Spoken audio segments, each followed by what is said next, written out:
reasons. Well, no, I capiche.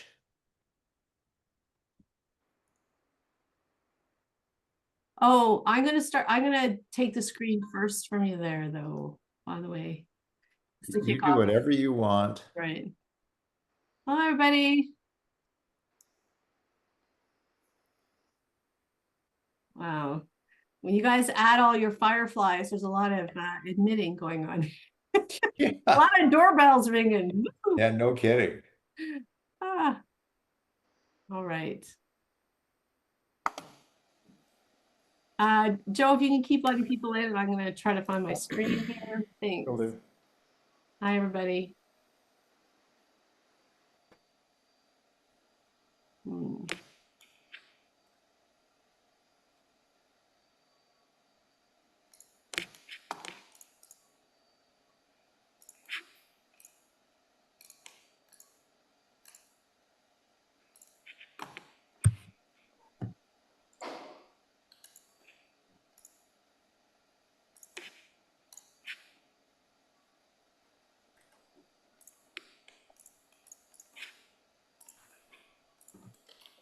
If you don't have your mute on, it would be a good idea to put on your mute. I am going to, I'm trying to share my screen. It's not kind of working out here. Give me a second, guys.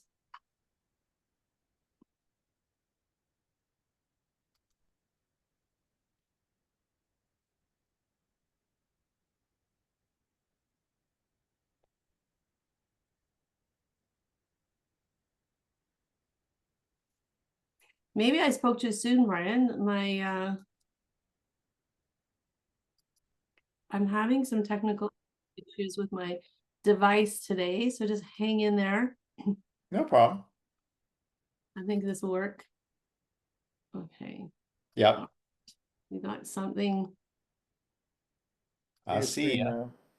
All right. So if you just come in and you're not talking, just if you can use mute. Hi, everybody. Really great to have you back here. Can everybody see my screen okay?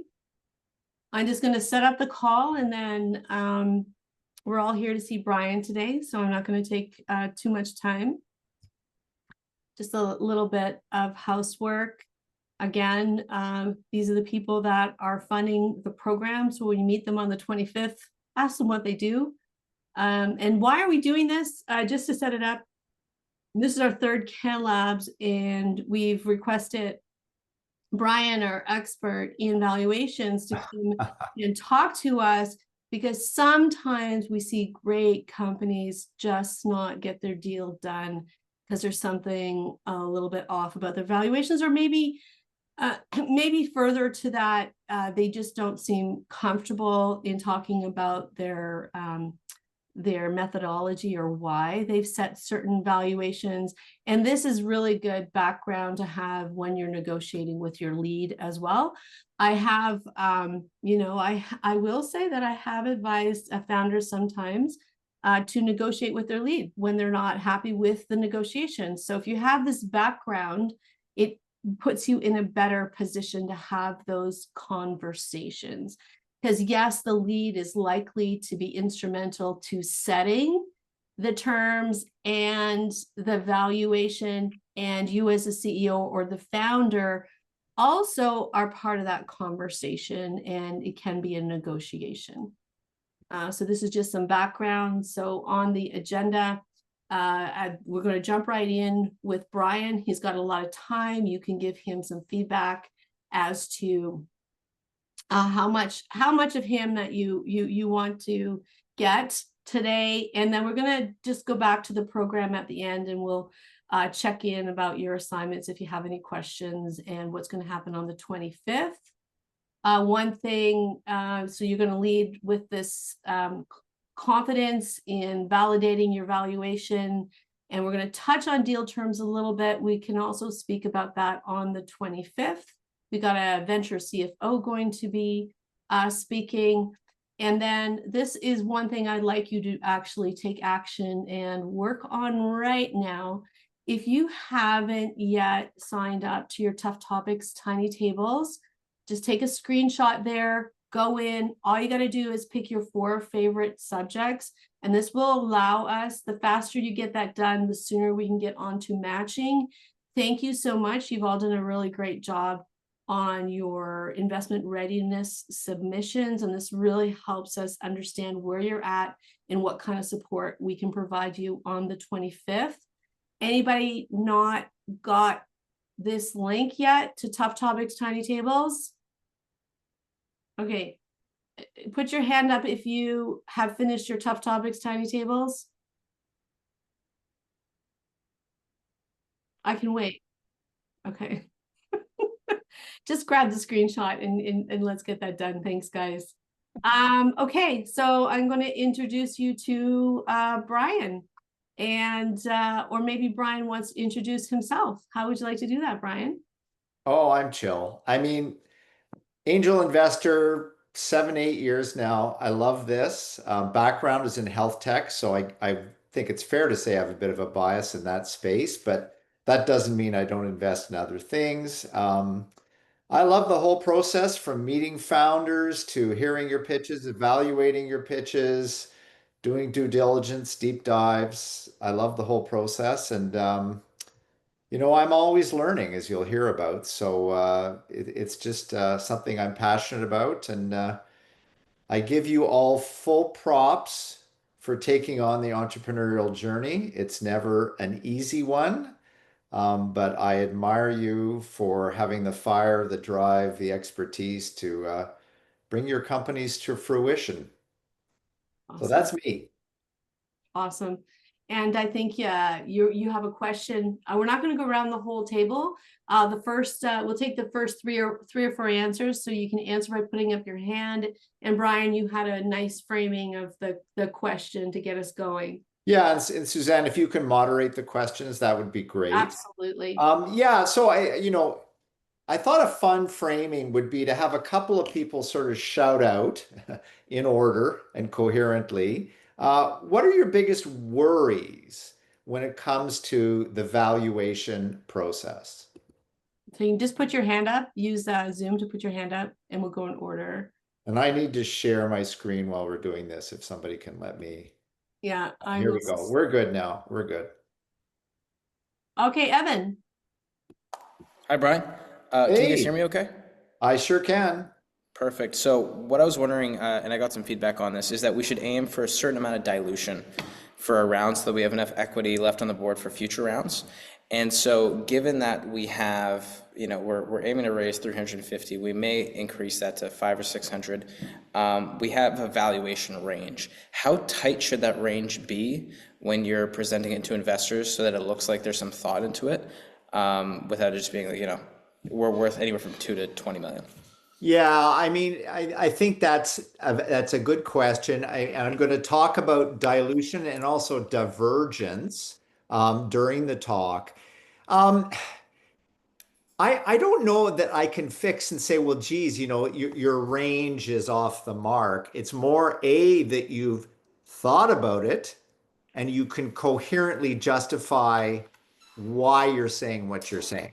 In other words, Evan, what methodology have you employed? Things like that. So that's how I would start, is more show me that you've thought about it, show me that you can justify this range. And as I'm not, spoiler alert, I'm already going to say it, these negotiations should not be a zero sum thing. We want to meet in the middle. I'm not going to try and take your firstborn, secondborn, and car. Great. Makes sense. Okay, thanks, Brian. Yep. Garza. Thanks, Evan. Yeah, I think for me, valuations, when you have so many stakeholders involved, VCs, angel groups, bringing everyone together to define the terms is also something that I am working towards, and probably needing some help to see how we can find a lead investor who could define the terms and then bring everyone onboarded and everyone agrees on something similar that also is founder friendly and founder first principles, while fair to everyone. Yeah, and I think you've kind of given the answer, which is you want it to be fair to everyone. You want everyone to walk away from the table feeling okay about it. You as a founder don't want to give away your lifeblood. And we as investors want to see the potential for obviously lift in subsequent funding rounds and valuations. But as a founder too, you also don't want to over dilute yourself. I want you engaged along the full process. You dilute yourself out, you become disinterested. That's a really great point. I'm just going to chime in. I'm going to let you know, just to double down on what Brian is saying. I have been at the table when the angels have said, hey, wait a second, they're not asking for enough, like, and said you need to ask for more. It's precisely for that reason, because I guess also going back to what Evan was saying, there's consequences, right? It's a path to capitalization. So your valuation is a living part of your business. Connor, jump in. Hey, thanks. This one's, if you have a clear valuation at a future milestone that you will work towards getting, is it appropriate? Maybe you'll touch on this, but is it appropriate to kind of then assess what your investors would expect on a return for that, say, 2-year gap to meeting that milestone, which would put you at a more clear valuation, with that kind of working backwards based on what you would expect them to be getting from a return based on the risk type thing. Because especially in med tech, you can expect that it's easier to put a valuation on regulatory milestone or a approval milestone or something like that. The short answer is absolutely yes. In other words, you're right, and we're going to talk about this, Connor. You do want to be able to work backwards. Look, when we do this, and I don't want to jump way ahead, but we're harmonizing a lot of elements here. Where you see yourself going, future funding rounds, dilution, comparables, et cetera, et cetera, et cetera. I hope I'll bring this up during the talk. Honestly, we could spend 8 hours doing this, to be honest. So I'm going to try and distill it down to its essence. I also, Suzanne will tell you this, but we're going to send out the PDF on this so you can have a look at it and play with it. And, obviously we'll answer some questions at the end too. So maybe we should get started, Suzanne, I think. Can't hear you. Sorry, we have one last hand up. Do you want to Oh, get sure, going? yeah. We want to take the last question from Leping. Yep, that's fine. Fire away. Leping, you're the last question.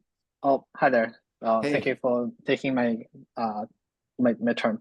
So I have a question regarding on the evaluation, especially how to get the accurate evaluation number. Because currently we have a CFO, a really good CFO, who has been doing our evaluation and using DCF. Based on the future projections in terms of sales. However, that number is really, really high, and we kind of afraid that when investors sees it at the very beginning, for example, the pre-seed or seed round, they can just kind of, oh, wait back, hold a second, this is too high, then I can't jump in there. So, but we are confident that our product has a big potential. So currently we are offering much lower valuation. So I just want to hear your thoughts on how to arrive at the right evaluation on this.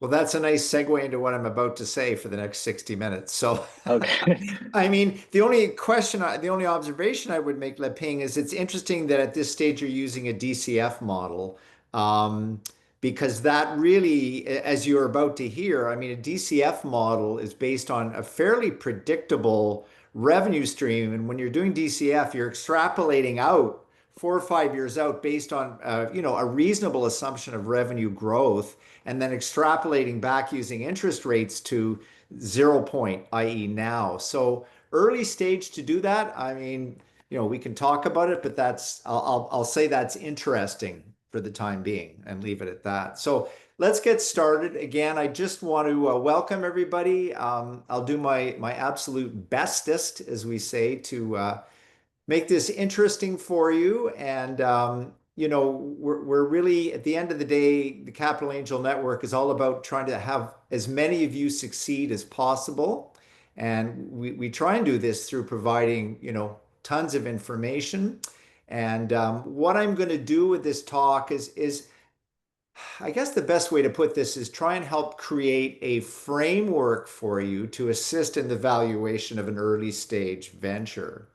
So, as I learned back in my science days, the first thing we should be doing is issuing a disclaimer.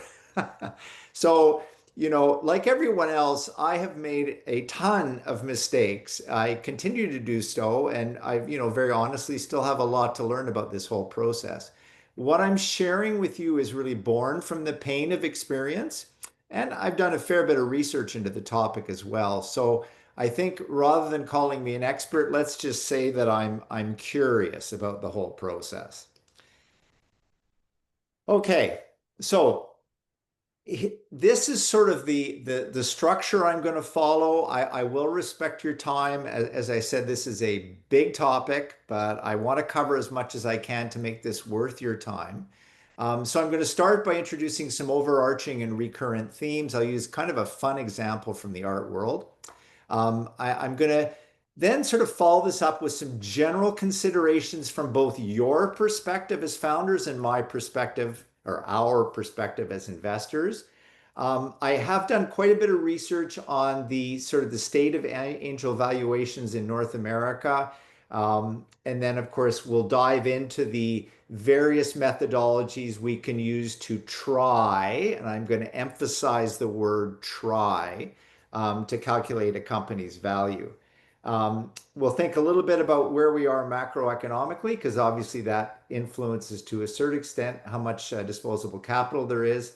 I will review the toolkit that we can use to maximize investments, and then we will talk about agreements, types, and terms. I will say, and Suzanne, correct me if I'm wrong, I think it's Sean is going to give a pretty granular talk on framing your investment strategy terms as well. So Can I just jump in there?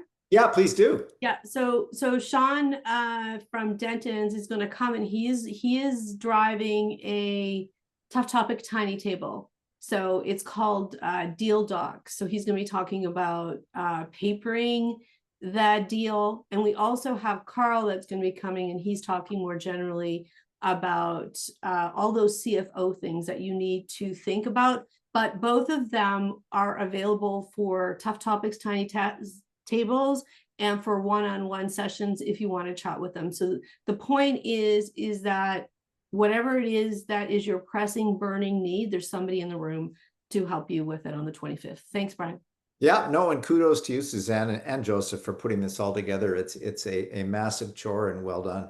So I don't know how many of you are interested in art, but Jean-Michel Basquiat, he was a young artist from Brooklyn he was really a savant. He started reading around the age of 4.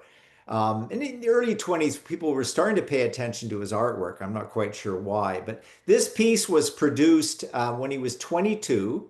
And it sold for the, relatively paltry sum of $19,000 US. Now, to me, this looks like, the renderings of an angry demon-possessed 10-year-old in art class who probably needed some medication. But anyway, Basquiat died in 1988 of a heroin overdose, age 27. So obviously he did have some personal demons. The point of this share is that in 2017, this same artwork sold for $110.5 million, which represents a CAGR, compound annual growth rate, of 125%. So, as they say, beauty is in the eye of the beholder. An object's value can be subjective. And this is a point I'm going to make for early stage companies as well. I guess the other point is probably you should all have gone into art as opposed to early stage company founding. But anyway. Okay. So, let's just start high level and then drill down. Early stage companies, you seeking angel funding, you have certain characteristics that make valuation calculations challenging. And these challenges exist around market adoption. Everybody can get early market adoption, but how durable is it and to what extent will it grow? How able are you to retain your customers? You'll have variable CapEx challenges, capital spending challenges. And of course, we've already talked about it, albeit briefly, it's pretty hard to predict the future. So bear these things in mind as we go through various valuation methodologies. Now, you know, as a result of that, it's incumbent upon all of you to realize that early stage investing involves uncertainty, to a certain degree, bias, framing bias, cognitive biases. And there's also just noise from what's happening macroeconomically, noise from what's going on in the VC world. So, at the end of the day, oftentimes the buy decision, and I know this may sound counterintuitive based on what I'm about to talk about, but it oftentimes becomes a leap of faith. Full stop. And it's really important to know that. And I have found, all too painfully, this is my confession, that it can be hard to get it right. Okay, first principles. Why do we even use evaluation? Why bother? So, your valuation is really a numerical representation of perceived worth. Now, it's a cornerstone of entrepreneurship. It is really a cornerstone of what you're doing. It's also a reflection of your potential future trajectory. Now, it can be, as you're going to hear, guided by a lot of things like market trends, or heat. If you use VC vernacular, it can be guided by metrics, qualitative assessments, excuse me. And valuation is really the bedrock upon which future fundraising, ownership stakes, we've already heard that, strategic choices, and investor relationships are built. And so, as you embark on this journey, there's a myriad of considerations that come into play, some of which are tangible and some of which are intangible. So herein lies the challenge, and again, we've already talked about this briefly. You want to find a balance between yourselves and us.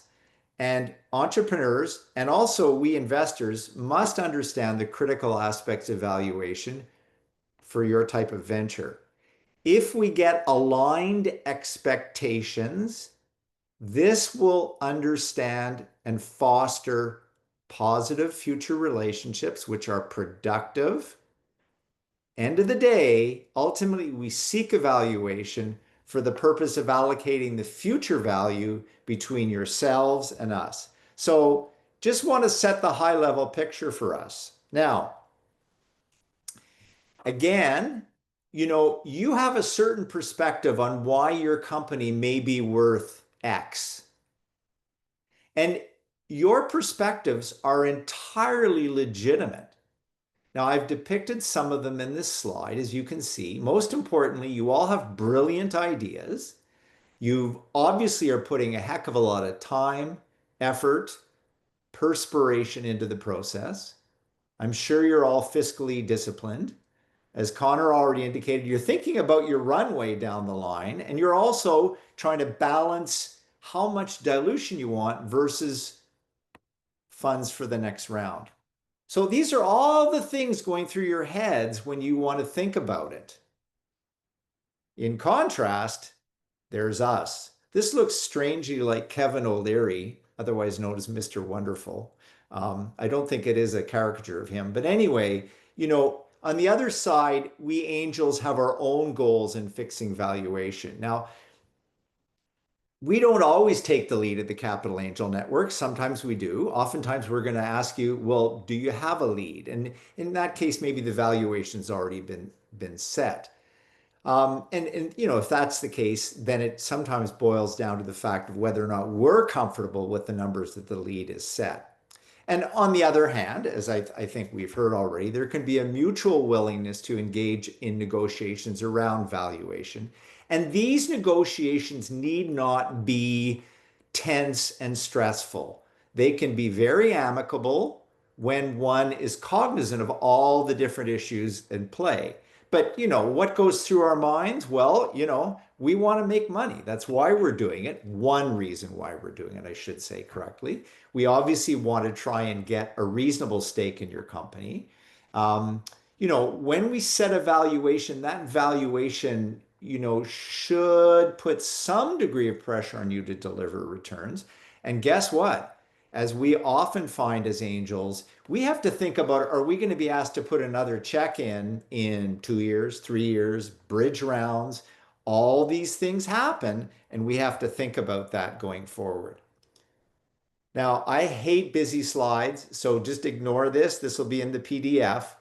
The point here is that you want to try and identify if you're even at the stage where you should be asking for angel funds as opposed to talking to your family and friends. And the great thing about this the village capital sort of pathway is it really incorporates team, problem, vision. You can read it for yourselves here. Things to think about: where you are in your angel journey, startup journey, and should you be going to angels? Are you at the appropriate time? This will be in the PDF, so I'm not going to belabor this. It's obviously way too busy. Okay, so here we go. Now we get into the meat and potatoes of things. There are numerous approaches that have been published or written about when we try and value an angel stage company. Now, in and of itself, the fact that there are so many options, this speaks to the challenges inherent in the process and the obvious lack of consensus. This is also consistent with there being so many unknowns associated with early stage companies. Now, I've tried to capture pretty much everything that's been published out there about valuation methodologies, and I will go through them with you. Now, the important thing to understand with this slide is that you can see that early on, in other words, seed, early stage, maybe bridge, most of the valuation methodologies are to a greater or lesser degree subjective. So that's why, when Li Ping talked about, using a DCF model, I don't know anything about your business, so I don't want to be critical, but you really need some fairly robust numbers to be taking a DCF approach, discounted cash flow approach, at an early stage. But nonetheless, it may work in certain circumstances. Okay, there are subjective methods. This is literally, there's nothing quantitative about this, but Sean Ellis, who's a very interesting sort of business writer, has asked existing users of a product how they feel if that product were taken away from them. Would they be happy or unhappy? And this is extraordinarily squishy and subjective, but it's a starting point. How many people are you solving for? How big's your TAM, SAM, SOM? And again, just a very simple question. How would your customers feel if you pulled that product away from them? This really is very subjective and not a method that anyone uses to any great degree. Now, the big thing to think about is where you are, and this goes back to that village capital methodology I showed you. Where are you? And don't worry about the numbers that you see here because this is an older slide. The point being is that the further you are along in the path, the more of a valuation you can reasonably ask for. And don't take anything away beyond that. Now, let's get into it. The Berkus method is a pretty old method. You can see that what it really does is it assigns a number or a financial valuation to each of what are deemed to be the 4 major elements of risk faced by all young companies. And of course, you have to credit yourselves, the entrepreneur, with some basic value for the quality and potential of the idea. Beyond that, you want to know, does this idea make sense? Where are you with respect to product prototyping? What's the team like? Execution risk, so on and so forth. This is a very simplistic model. The reason I include it is because, as you will see, subsequent valuation methodologies have been built on this. Now, you can see that these numbers may add up to whatever, and let's show you what that looks like. But realistically, I don't think you really want to be using this because it's not particularly robust and it's a fairly simplistic evaluation. And clearly, we can substitute higher numbers for 2025. But I include it because the subsequent techniques I'm going to show you are built upon this type of structure. So the next technique is called a risk factor summation method. And it simply takes a similar pre-money starting point and it adds a longer list of factors and it allows you to score each factor on a scale of, plus or minus 500K. Now, you could go plus or minus 750K. It doesn't really matter. The risk factor summation is certainly an improvement over what I showed you in both sophistication and granularity, but honestly, it still feels a bit arbitrary given you have to pick a starting point, decide how much to add for each factor. The process looks something like that. And you can see here that what's interesting is that all the different factors are basically being given an equal weight. And you can see that a lot more risk factors are now being included than were, for example, with the original Berkus method.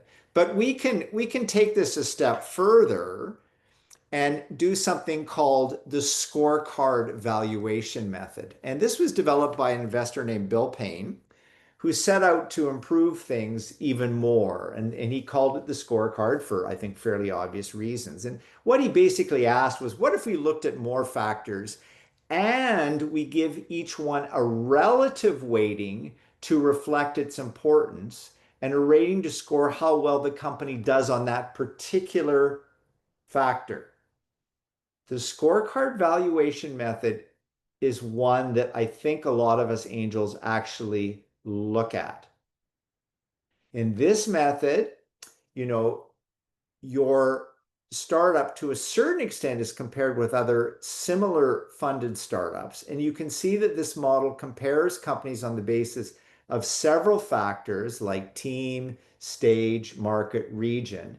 And for example, you can see that a very high priority is being assigned to the team. And I think in my mind, that's something that's super important because, you make or break your success to a large extent.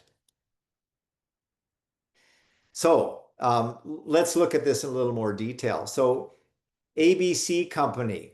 So its base valuation is derived by finding a median range in comparable businesses and geographies. So North America, US.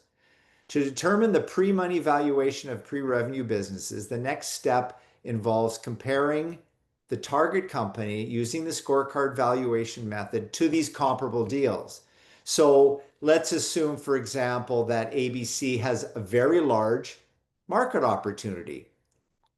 We'll give that 140%. Technology, maybe it's average, so we'll give that 100%.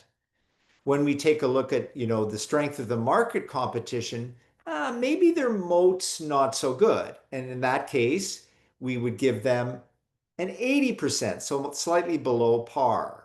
And then we look at other factors that may go above or beyond the 100%. At the end of the day, you multiply the median of the pre-money valuation by the sum of the factors. So for example, you can see that, 20% times what we feel is a great market size, a great SOM, not SAM, a great SOM. And also, wow, what an amazing team. So we take those, multiply them, these become the factors. Then what we do is we add up the factors and we multiply that factor by what we assume is to be the base valuation of comparables. Okay? This will be in the PDF. You can play with it.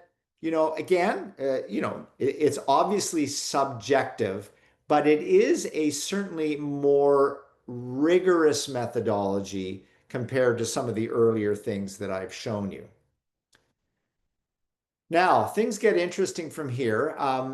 Seraph is sort of a group of angels who've developed something called the Seraph method. I don't want to get too far in the weeds on this, but basically it's yet another variation of these approaches. And what Seraph does is they use a whole whackload of very detailed worksheets on that cover a lot of issues. So they look at exit practicalities, financing requirements, fundraising, all kinds of different things. I think they've got about 8 sheets, and you can look this up, by the way.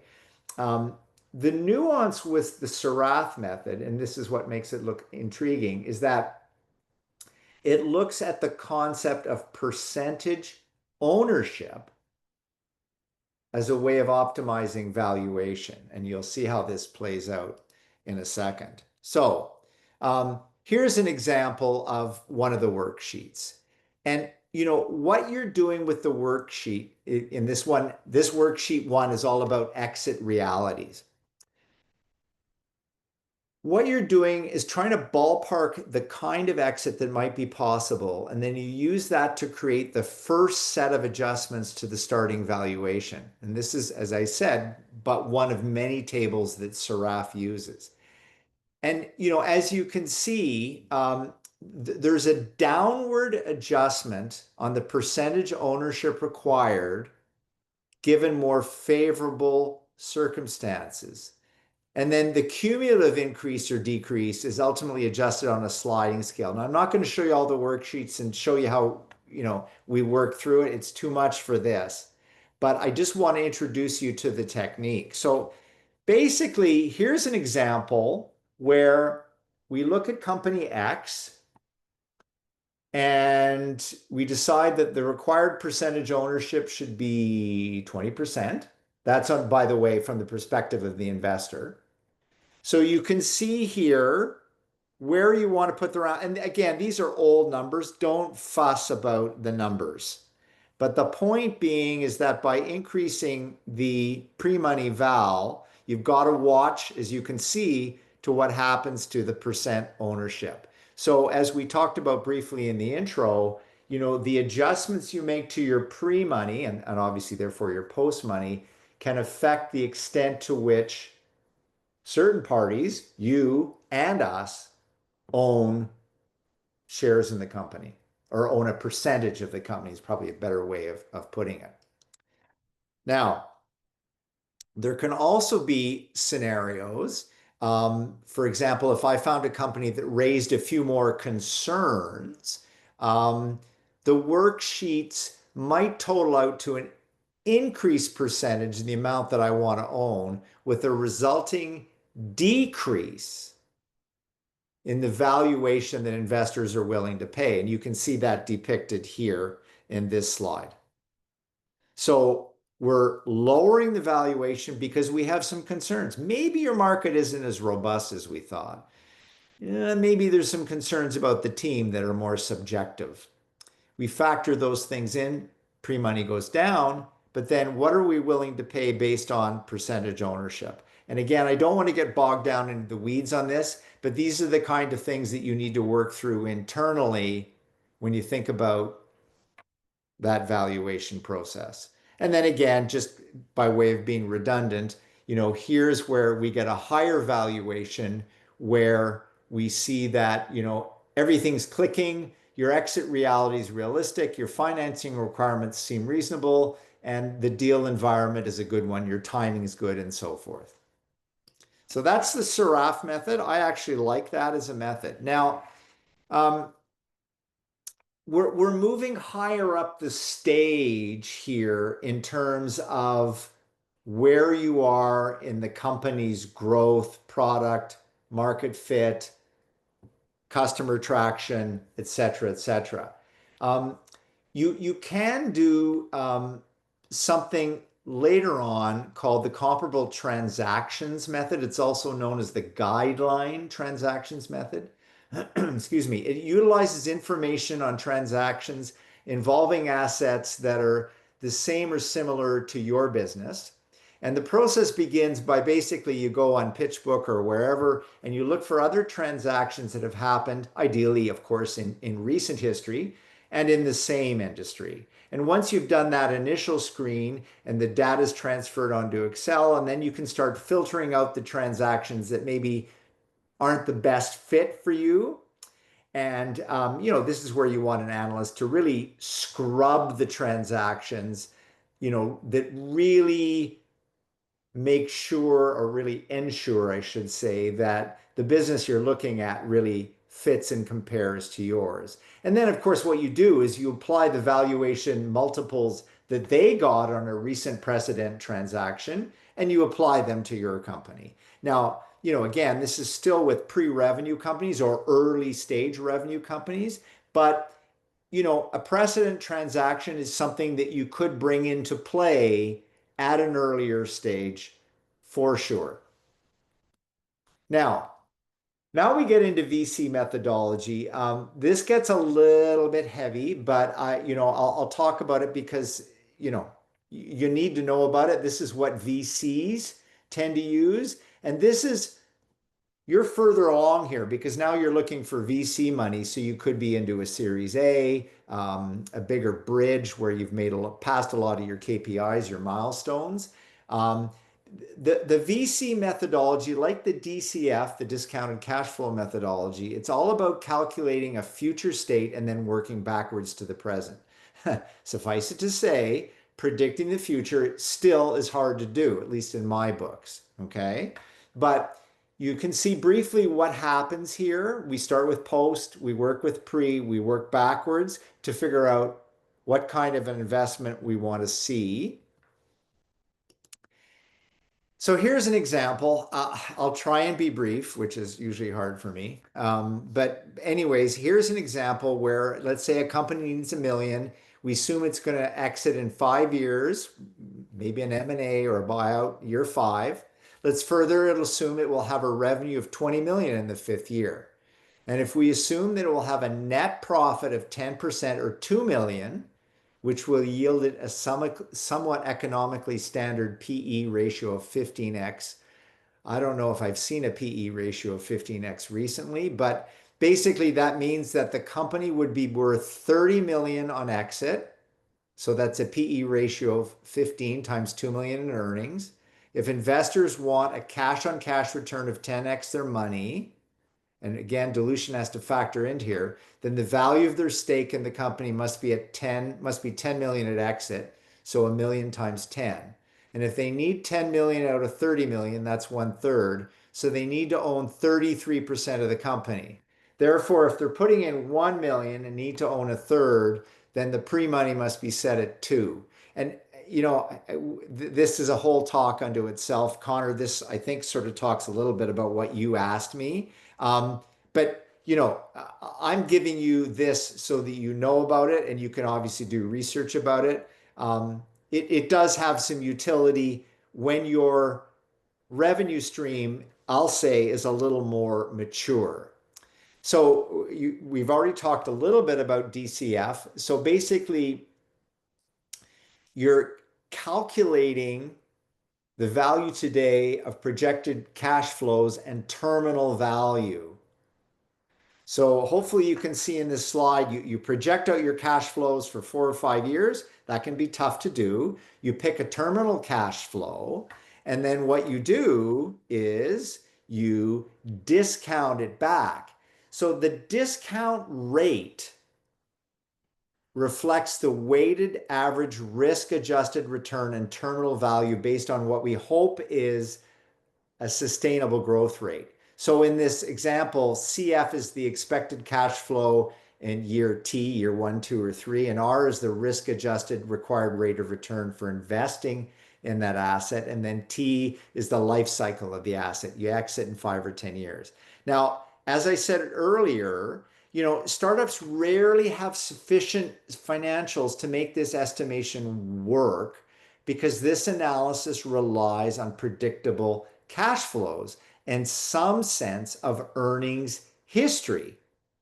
So to do a DCF at year 1, it's a little tough. Now, here's a really important thing, and I'll talk about it in a minute. Everybody remembers ZIRP, zero interest rate time, okay? Zero interest rate potential. The lower the interest rate, the higher the net present value of the company. That's why when interest rates were zero, you had so many startups with absolutely insane valuations. And, we saw that in the public markets back in, the COVID zero interest rate period of time. That is no longer the case, suffice to say. Last but not least, there's the first Chicago method. I include it because I want to be thorough, but very briefly, basically what you do is you run through a variety of DCF scenarios. So, maybe you do an very conservative estimation of DCF, you do a moderate estimation, and then you do a pie in the sky, and you assign a certain probability to each. As you can see in this example, the mid-range was assigned a probability of 60%, and then you just average out the valuation from there and tabulate a final score. So that's just another mathy way of doing things. AI, I mean, what would a talk be without including AI? It's starting. I confess I don't know a lot about it yet. Um, I'll share something with you a bit later about AI that you're going to get a kick out of. Right now, there are a lot of players working on AI-based valuation tools. As angels, it's a little bit hard to pick a winner in this space because so much of it is still, I hate to say it, a black box. And I think that, we're not really there yet because, you can't replace, at least in my mind right now, professional judgment.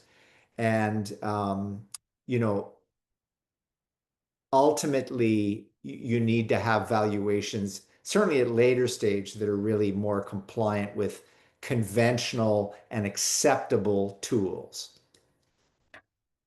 Okay, so that's sort of a general framework for all the different techniques you can use. As I say, I'll share the PDF, and by all means, do your own deep dives on each one of these. I do think, from a simplistic level, if you can maybe quote a scorecard and a few other methodologies, that certainly shows us, the angels, that, you've really thought about it. Okay, so moving along, let's just look at the markets in Connor. Yeah, thanks. Yeah, we'll do the questions in the chat at the end, just Okay, perfect. for the I sake can wait. Yeah, sorry guys. Let's quickly look at the markets in general. I mean, obviously the last 5 years have been a bit of a roller coaster for startup valuations. The peak of the zero interest rate bubble was probably 21. Since then, the market has undergone a pretty significant correction with valuations falling back to pre-boom levels while dilution still remains high, with the exception of AI-based companies. So, that said, certainly in the US and more and maybe a little bit less so in Canada, valuations in 2024 did spike due to AI frenzy, and mega funds were moving into earlier rounds. They did push up prices. Again, this is for AI, especially for, very popular syndicated deals and buzzy, AI startups. You all know what's happening with OpenAI, Anthropic, et cetera, et cetera. But outside of the headline deals, a lot of our angels are reporting investing at sort of, lower entry points, sometimes half the platform, quoted averages.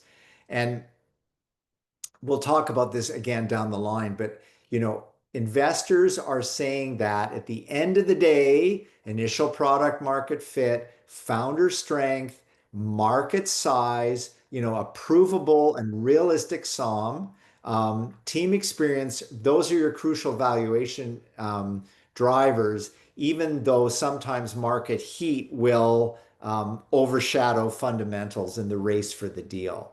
You know, the vagaries of the tariff plans, the ever shifting nature of these has to some extent affected capital deployment due to the uncertainty.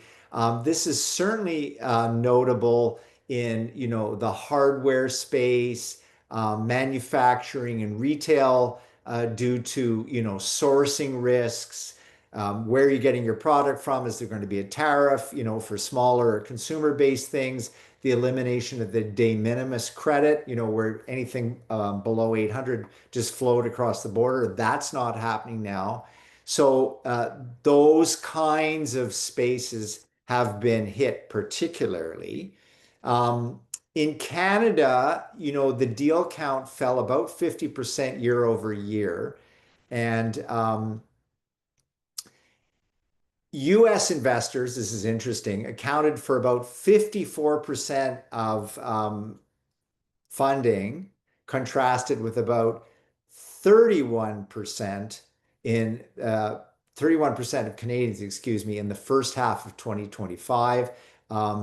You will be heartened. I'm hoping you're all from Ontario, but Ontario tends to lead Canadian VC funding with 46% of Canada-wide funding. So that's hopefully good news for you. Industry shifts, I'm going to speed it up here a bit, but basically, energy, climate, healthcare, pharma tend to be the most capital intensive, with high average raises, and then of course correspondingly high dilution because you're doing things at a higher valuation.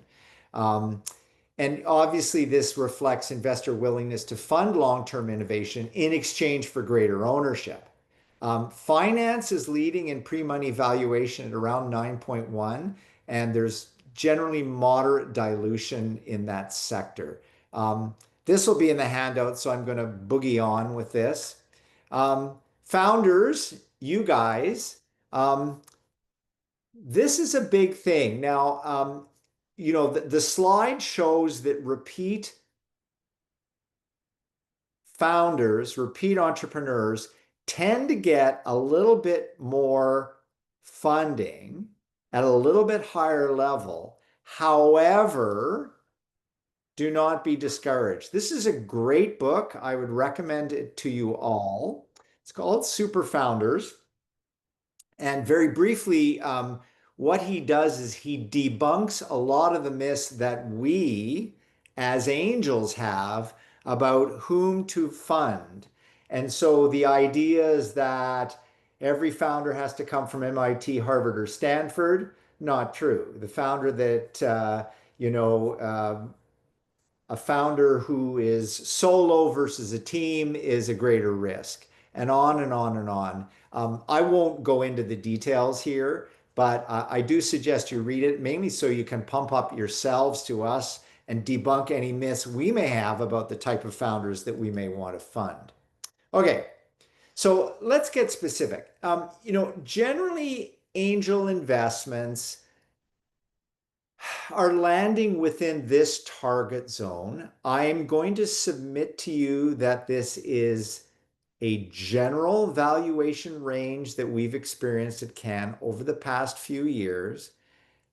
It's not a hard and fast. Now, to some extent, this range is based on what I would say, this is my bias, are the relatively conservative estimations that we see from target companies of both your SAM, your strategic addressable, and your SOM, strategic obtainable markets. And I think, I hope nobody gets offended by this, but I think what we see, or what we're seeing, is a lot of companies that are iterative. They're potentially a variation on a theme, as opposed to being world changing. Now, that said, I'm a syndicated investor in a company that is getting ready to do a $1 billion seed raise. They are not AI. Their post money, they have no revenue. Their post money's $5 billion. This is through a VU fund, but they have a realistic estimation of the strategic obtainable market of anywhere from 250 to 400 billion. So in that case, you can justify the 1 billion early stage valuation. Now, how about just debunking everything I said? So to a certain extent, it depends a lot on what you can show to us about your market, particularly your song. Anyway, I'll leave it at that for now, but that's the range we generally see. Okay, so let's start putting this together. I don't want to ramble too much longer on all this. So I want to sort of set the table with you because as I think you've already heard and hopefully perceived, understood, there are a number of factors that we have to be cognizant of as we go and think about the valuation. And that's the extent to which we want to be diluted, the extent to which we need funds now and in the future. What are the risks of going too high with our valuation, going too low? And then, of course, what agreement do we put in front of the investor? So, beyond our own expectations, I just want to briefly review the relative pros and cons of each valuation scenario, and you can see them depicted here. In the high valuation scenario, the pressure to meet a lofty valuation can result in rushed decision-making, misallocated resource, and it can compromise, your long-term strategic goals. Moreover, it can hinder subsequent fundraising if you struggle to meet the expectations associated with the valuation.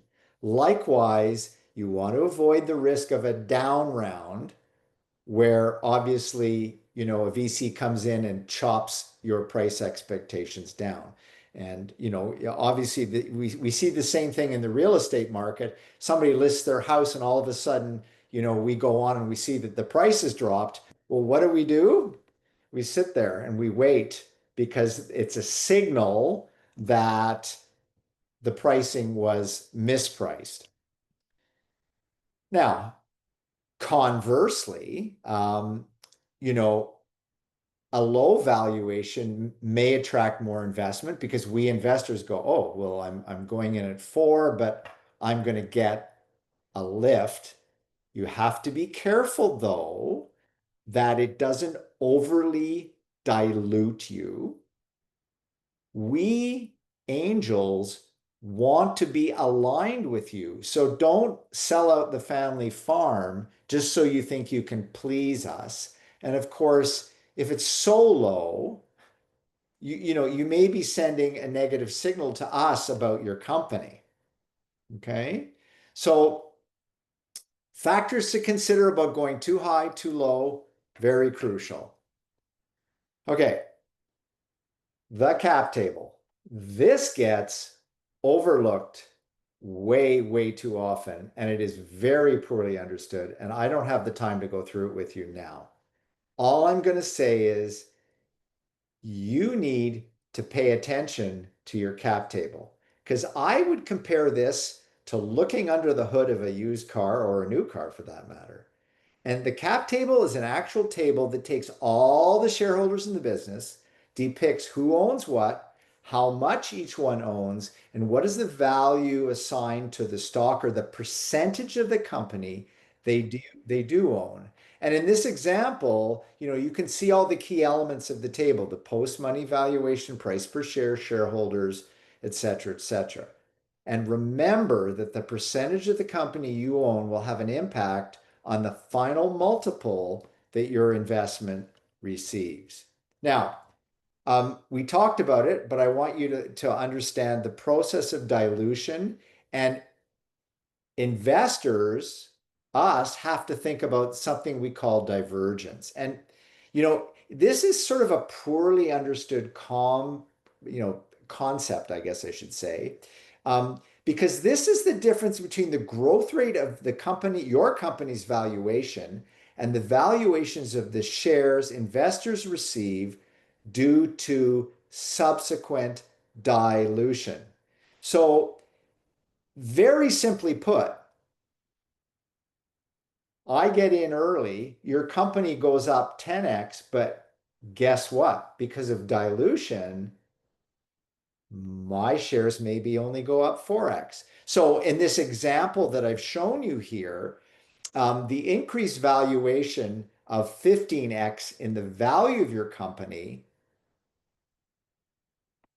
shares were 2, they've increased to 6, that's only 3x.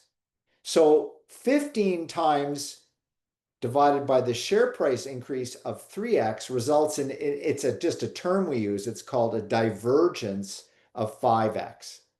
Okay, so again, it's understanding dilution from your perspective as a founder, but also ours as investors. Don't get too fussed about this slide. Basically, what I want you to understand is that obviously, we're in this game to get some money, to make some money. Generally, we're looking to return a 5 to 10x return on investment, a cash on cash return on investment in roughly 4 to, if we have the patience of Job, to maybe 9 years. And this yields an internal rate of return around 25 to 75%. I'll let you have a look at this on your own down the line, but again, just something to think about. So for the sake of expediency, let's move on. Now you've got your valuation thesis. You want to frame the valuation around an agreement that will receive a positive outcome that's going to mitigate downside risk, i.e. losing money, and preserve as reasonable an equity state for us and a lack of dilution for you.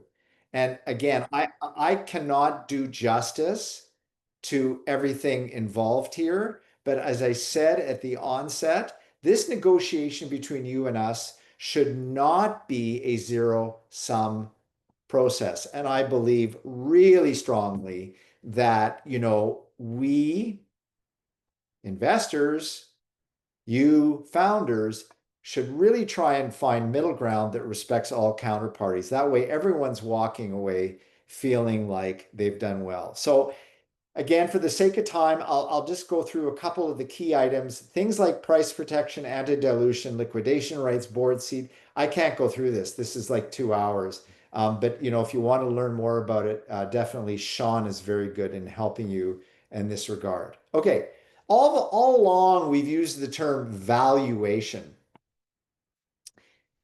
Valuation is not the same as valuation cap. It helps you derive a valuation cap, but strictly speaking, the terms are not synonymous. They're similar, but they're not the same.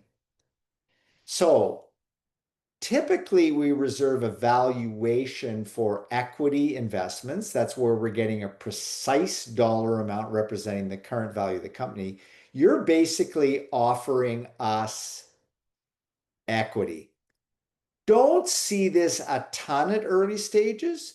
It's not to say it can't happen. The valuation cap, on the other hand, is a term that we see used more commonly. In particular, it's a standard term of convertible notes. We see it in safes. It's not a valuation of the company based on your current projections or assets. It's more an estimation of the company value between the issue date and the next priced round. So a valuation cap entitles the note holders to convert the outstanding balance on the note into shares of a stock at typically the lower of the valuation cap or the price per share in a qualified financing, or if there's a discount on the note, then the discounted price per share. Now, it's intended to ensure that investor does not miss out on significant appreciation of a company between the time of the sale of the convertible notes and the qualified financing. So that's where you can still use your calculations to help derive a valuation cap.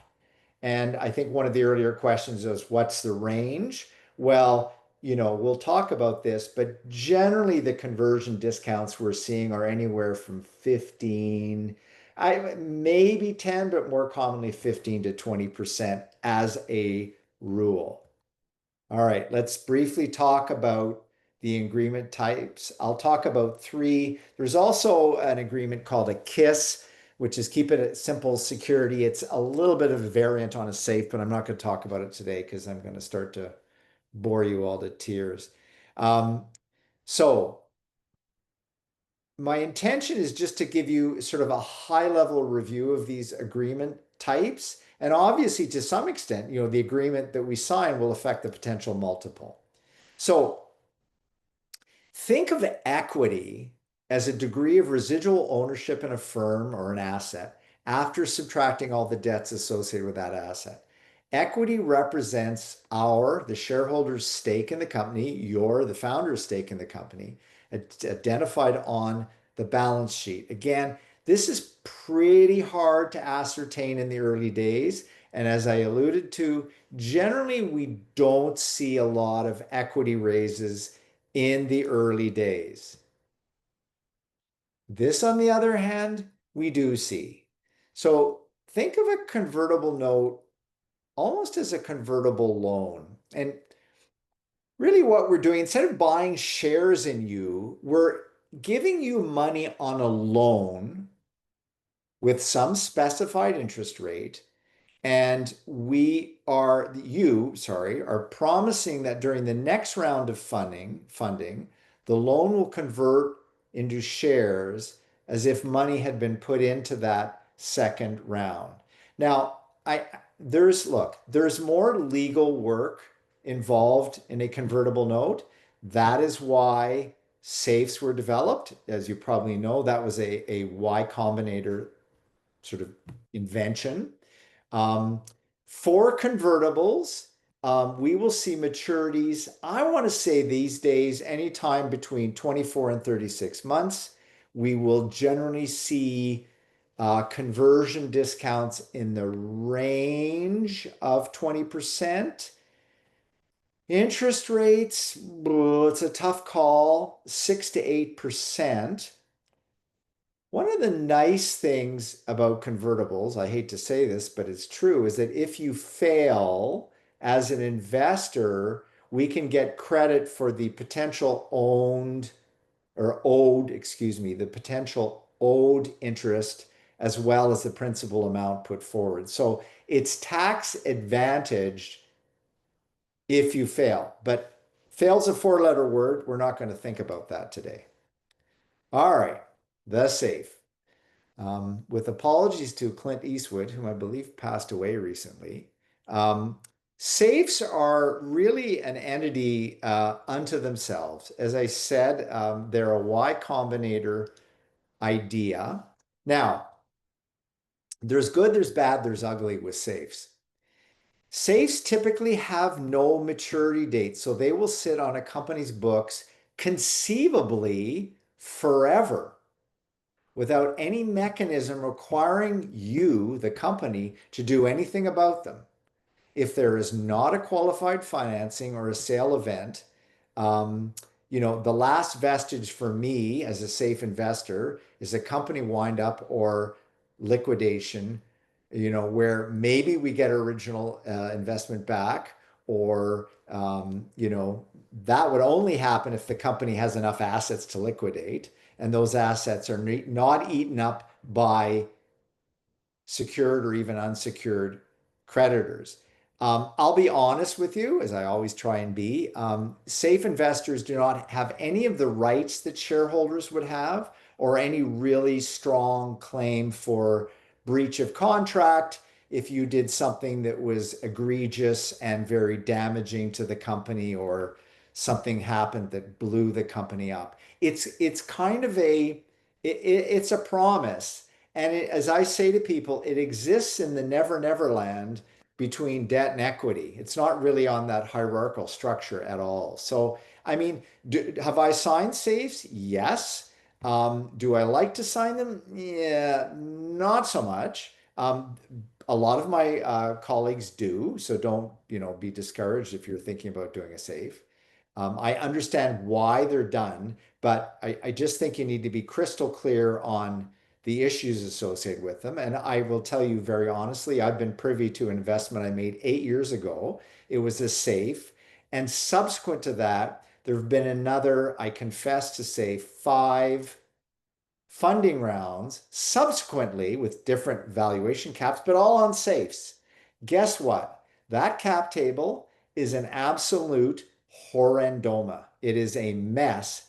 And, we've had discussions with the founder and we're saying, look, you have to clean up this cap table because a VC is not even going to take a look at this. So something to think about going forward. All right. Pre-money, post-money, I think you get that.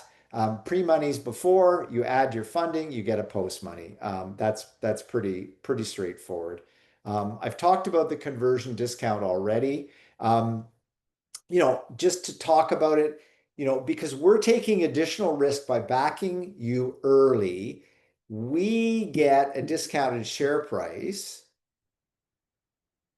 It's fixed and agreed upon beforehand, but it's so that there is some value to our taking on early stage risk along the freight train with you guys. So that's why there's a conversion discount. Okay, time to wrap up, and then we'll go for questions. So final thoughts, just by way of summarizing. It is, despite everything I've said, it's still a lot of art, and there's some science to it, but there's a lot of art. Be sure you use relevant factors to assess your company. So prioritize the things that you think are important and that you think will lend credence to why you've picked the valuation you have. I would suggest that you maybe try and employ a few valuation methods and see where you come up with, just so you can justify to us. Market comparables are certainly helpful. The space you're in makes a big difference. I think the .ai trend is starting, at least in the public markets, to at least come back to earth. And the last thing I'll say, and I'm going to spend a few seconds on this, is just know your value drivers. When you come to us, I think it's really important that you show us that you're great salespeople. You want to sell yourself, you want to sell your company, and you want to be able to back that up by highlighting what you feel are your value drivers. And these are the pivotal elements that you have that propel your growth, your market capture, and your competitive edge. And it's kind of like me looking at your DNA. And whether it's a breakthrough technology, a disruptive business model, an untapped market, or you guys are an amazing team. If you align the valuation with your value drivers, it helps substantiate the numbers. But guess what? It also ignites our imagination and enthusiasm about your startup's potential journey. And, a big one these days, just by way of digression, is justifying and showing how big your strategic obtainable market can be. Obviously, you got to back it up with valid stats, but that is a big driver that I'm seeing these days. Okay, I'm winded. Good luck to everybody. And, I congratulate you on this journey. I have included some references here. Some of these are probably a little bit dated. These will be in the PDF, of course, but have a look at them. I thank you for your kind attention, and I'm more than happy to take questions. So maybe Suzanne, you can moderate the questions, and I'll answer them, or try at least. You can put up your hands, and if you put a question in the chat, we'll start there. I think the first person was Allison. Is that right? Yeah, I had asked a question in the chat. My question was, you mentioned companies having mature revenue. I was wondering if you could give, or if you had an idea of what an ARR would be for what you would qualify as mature revenue. I think it depends on the space you're in because the other factor there, Allison, respectfully, is where you are in the adoption curve. Mhm. I think that again, it's so hard and so variable with the companies. I'm loath to give you a number because it'll probably be wrong. Like I said, I get it wrong a lot. Um, if you're in the 50, 75, 100K or sorry, you said ARR or MRR? ARR? An ARR, yeah. Oh, geez. I'm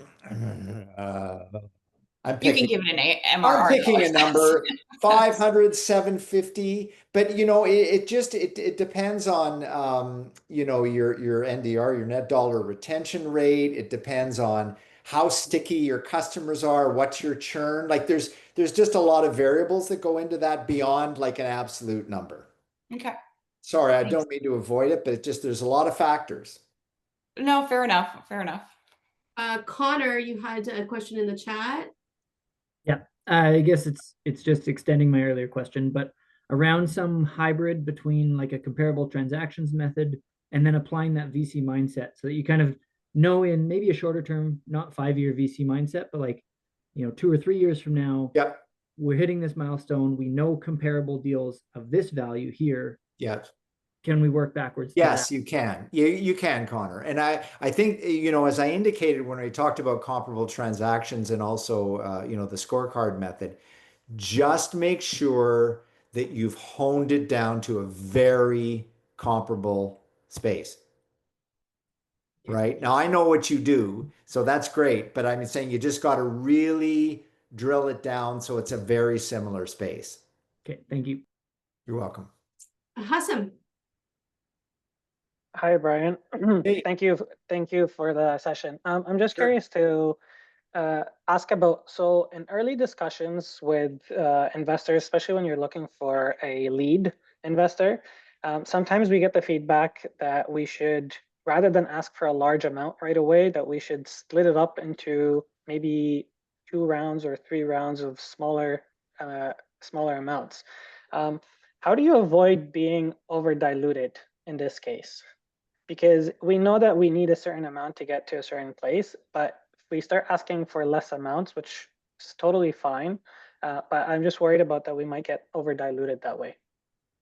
Yeah, I mean it's a very legitimate concern, Hassam. And again, I think the best answer I can give you is you just have to throw all those different factors into the broth, and you're going to have to project out your run rate, your burn, like and this is what's so hard for you guys is you really got to know your burn. Be sure about I would conservatively estimate your growth rate so you don't get too high a set of valuations in each subsequent round. And I don't know what specific advice you were given, but be careful with, a lot of rounds early because that's a lot of work, dude. And, now you're in negotiations each round.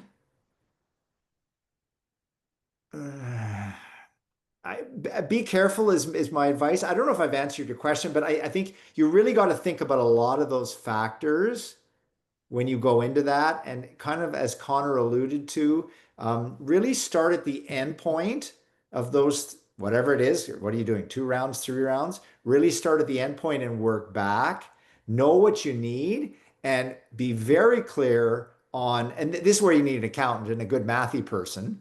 Because you're going to say, look, I gotta have 30, 40, 50, 60, 70% ownership in this company. I'm just throwing numbers at you to make it worth my while. And you really have to think about that. So again, that's a situation where you want to project out in time and then calculate back. And just to follow up on that, because you mentioned something about the growth rate can help kind of predict Yeah. or work that in. What about if it's like a therapeutics company where it relies mostly on investments and it's pre-revenue? How do you take that into consideration? Yeah, different space, totally different space. I mean, that $1 billion syndicated seed I was telling you about, Mhm. you know, they're starting on products. Now they have a suite of products related to longevity, which is absolutely amazing, but they haven't earned a penny and they're burning huge amounts of money. So, you know, the life sciences, it sounds like that's where you are, is a different kettle of fish. And so, you know, that's where you have to go to, you know, someone who will give you very good advice on evaluation, whether you're in therapeutics or whatever. And you know, you heard Connor talk about this. You know, it depends on you know, what milestones have you hit? Have you got FDA? You know, what regulatory hurdle KPIs have you crossed? Those kinds of things, if that makes sense. Yeah, it does. Yeah. Okay. Lakshmi. Thanks. So Brian, mine, I feel like Hassan's question was a perfect segue for mine. I'm Sure. also in life sciences, and my question was, so our round, we've got it tranched. We're doing a pre-seed, two tranched stages in this pre-seed. We've taken into account how much we need to raise Yeah. to maintain the dilution we're aiming for to Good achieve for you. things that we want to achieve. So we've started at the end and worked backwards. Good. Now, recently, so the current round is a smaller one, and then when we hit some value inflection points, tranche two would be at a higher valuation. But recently, someone's suggested to me that this is confusing, tranched rounds, and it might be better to have one valuation, one round, but offer a bigger discount for those coming in now. And we can do the discount so that it aligns to the same equity that we're willing to give up. Yeah. Yeah. No, excellent question. And you know, it's so great to hear that so many of you are working backwards as opposed to picking a number and just using that as your starting point. So I give you full props. You know, look, I have biases. I have cognitive and framework biases. My bias would be the latter approach, frankly, that's me. You know, do it in one round and sweeten the pot with a reasonable conversion discount. You know, I'll say this, every time you raise, it's a lot of work. It's a lot of work. And, you know, and this is where I say I'm thinking of you. Like, I want you focused on your company. I want you hitting your KPIs. And if you have to come back to the table and do the rounds again, you know, it's tough. So my bias would be the latter approach as opposed to tranches. Talk to some other people. There are a lot of great people willing to give advice in this space. I think you're going to see some of them, if I'm not mistaken. Suzanne can tell me, but you know, there are a lot of good people who can give you advice in that regard. Maura Campbell, Suzanne, am I allowed to shout out names here? Absolutely. Yes, absolutely. Yeah, Maura Campbell is an absolutely great resource in this space. She's exited. She's busy because I give too many people her name, but she can certainly help you with this kind of thing. But as I say, long story short, I'd bias towards the latter strategy. Thanks so much. Garza. Yeah, thank you so much, Brian. This was extremely helpful. I really appreciate it. I had also a session with a group of angels who invited me to join the session to see how the entire process works with a Okay. bunch of other companies. And so and then I was also in that closed room where they were discussing to just see the entire process as well for ourselves. And I saw that most of the angels in the room were more biased towards convertible note. compared to safes. And then I had later on conversations with some of those angels as well, and they're like, well, we would rather have convertible note than safe. But then when I went to my lawyers, they're like, well, what about if we have safes, but in like having a maturity date and with interest rates and with like very high discounts that would still complement the convertible note? Is there a way to actually negotiate that? And I have had conversations with several angel groups here in Ontario and also across Waterloo and other places, and everyone is into convertible note. And I think for a founder, it probably does not make a lot of a difference in terms of like, well, that definitely at the end of the day converts to equity, and you have a part of a share, and like being fair to the people who come in and bet on you in the beginning is just like providing that safer space for them to thrive and to have that capital in like. And I want you to like, I want to create wealth for you. So I want to create opportunities for you to get to that stage too. And so I think like right now I'm in that stage where I'm still trying to negate and to bring these people together to see how we could do that. And that leads me to the second part as well, where now you're having angels, but then they're like, well, we are investing, but you can bring in VC here too. And they're like, well, now it's not smaller rounds like 750K or 500K, but it's a bigger round of like 2 million maybe, because when VCs come in, they're probably not going to be doing 750 or 500K. But then they're like, well, bring in a lead VC, and now we can come in. It's like, oh my God, like, yeah, you have now so many players that you have to bring them all aligned together. And so the advice that I got was, well, find a lead investor, have them define the terms, and then the rest will all come together. And so I'm like, what do you think? What should I be doing? Because lead investor is also, it's like, well, if you find a lead investor, you already have some people who are interested already Yeah. in how do you go about it? Yeah. Okay. So that was multifaceted. I'll try and highlight what I think are your questions.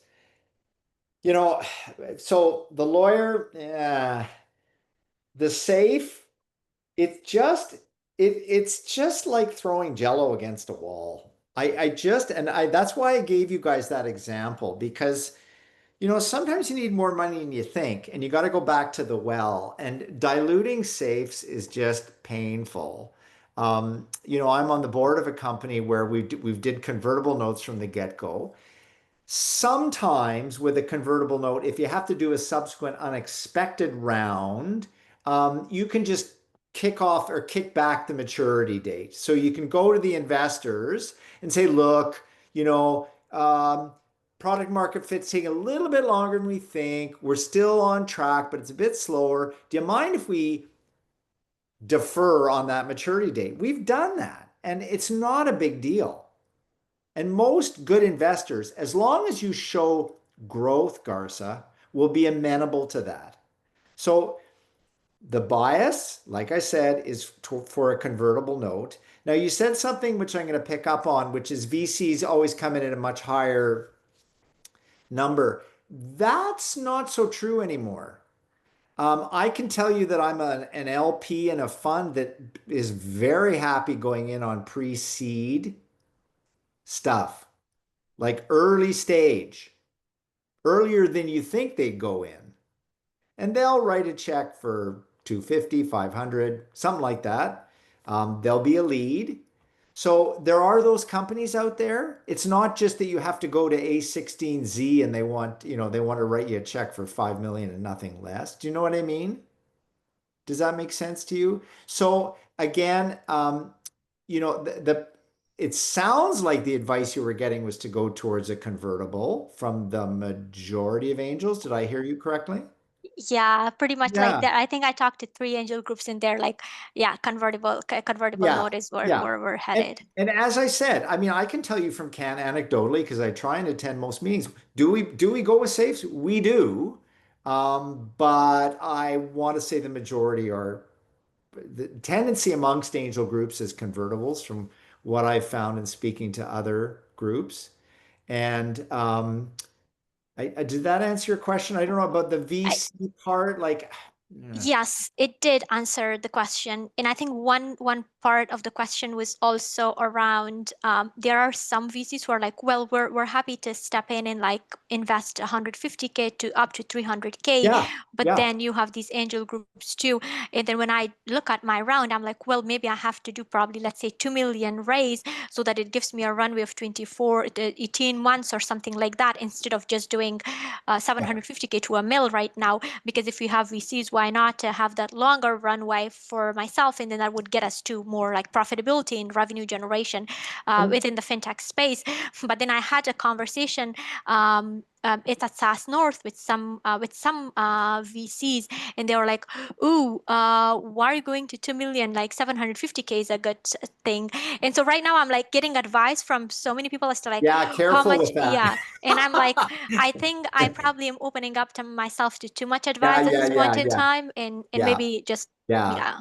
You know, I mean, it's like if you ask a million people, you get a million answers.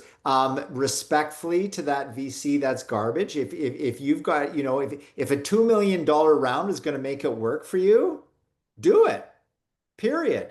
And I'll tell you, you know, for example, if you've got somebody who's going to do a lead, like I know, for example, that we've got recent interest in, I think, you know, $2 million raises. Suzanne can correct me. And, you know, they filled 1.75 on it. There's 250 left. And, you know, the angel group is ecstatic to step in on that. So that was a $2 million raise. They've got a lead. They've, you know, they're well en route to getting their funding, and they just need a tap up with an angel group. You know, there's nothing wrong with that. So I wouldn't go so hard on fast on rules like that, Garza. I think you have to do what makes sense to you. And as I hope I've conveyed to everybody, is every round is work. It's a lot of work. And you just don't know what's going to happen. Yeah. We see a lot of look, the founders that we've got a fairly robust screening process. So the founders we're seeing are solid. We're seeing so many of them oversubscribing their rounds. Yes. But you need to have everything set up so that makes sense that you can do that with your dilution, etc. But when you're in the moment and the money's coming in, Yeah. like you want to be in a position you can take it. Yeah, and I will just say one other quick thing to that. Again, I'm going to inject my bias into all this. Um, I I don't know, but my gut, see, this is the art of valuation. My gut is telling me we're heading towards potentially more challenging times than we realize. So there is tail risk in doing a series of raises over time. And Suzanne, I think basically said this, that, you know, if you can make it happen now and it gets you to where you want to be, and you know it's going to get you 36, I don't know, 24 months out, 18 months out, whatever, it's probably a good idea as opposed to going, you know, I'll do a tranche now. And then, you know, as I said to Lakshmi, then I'm going to do another tranche in 9 months. It's like, oh, that's a tough one. We had a founder very recently that Ken closed with, and she had some terms with her earlier investors, and things had to happen that were inconvenient if she went over a certain amount. And she decided to extend her raise, but that wasn't her first thinking. But she had a lot of good advisors around her. Right to Brian's point, listen, you know, my advice was just go back and talk to your earlier investors, explain to them, like, you can work it out. This is Yeah. not a hard problem. But you know, in 3, 4, 6 months, it might not be as easy to get that money, or in 12 Yeah. months, right? Yeah. So it's there. And also you've got FOMO going for you when you're closing your round. So, you know, inertia is on your side. That's very true. Connor, Very go true. ahead. This is slightly outside of scope, but Connor, you're cut off. No. I'm just teasing you, buddy. Go ahead. friends and family and or founder investment in the company, is there a certain way that's structured that is kind of pro or attractive or detractive for the investor to have kind of prior investment in the company from the founder or friends and family, and ways you can set that up to make it investor friendly? There's nothing wrong with that. I would probably talk to Sean about it more than me. I'm not an expert on it. I mean, it's just, you know, I think it just goes back to what I said earlier, Connor. You know, you just want to, again, extrapolate back to, you know, how much dilution you want, how much you love your parents. No, just kidding. Things like that. So I can't give you a formal structure, but it's really, what percentage ownership are they getting at that stage? And how am I as a subsequent investor, oh, Suzanne's got it. How am I as a subsequent investor going to look at those early terms and go, whoa, you gave your daddy, I'm exaggerating, 80%? Like what the?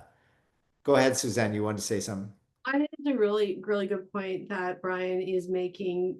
And I think there are a lot of times when, if you can get friends and family, amazing, right? Because there's things that if you don't have the metrics to be ready for a full round and you've got access to friends and family, it's fantastic. And the other thing, the only caution that I would add is just make sure it's papered well, especially with your family. And if there's any loans involved, make sure it's papered well, even if it's from yourself, especially if it's from yourself.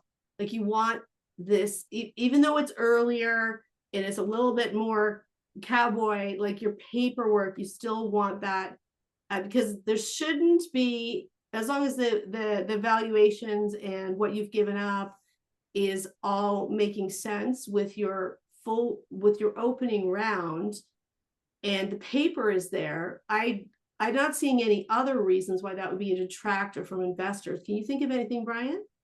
No, I think that's well said, Suzanne. I think it's well said. Just get a good lawyer and do it properly, Connor. Well, like so if you're giving yourself a loan, like to the extent of a promissory note, or just making sure you've got really tight books that document that. All the things, and you want a lawyer for that. Like, don't just another thing. I have heard, like, yeah, there's a lot of do-it-yourself stuff out there.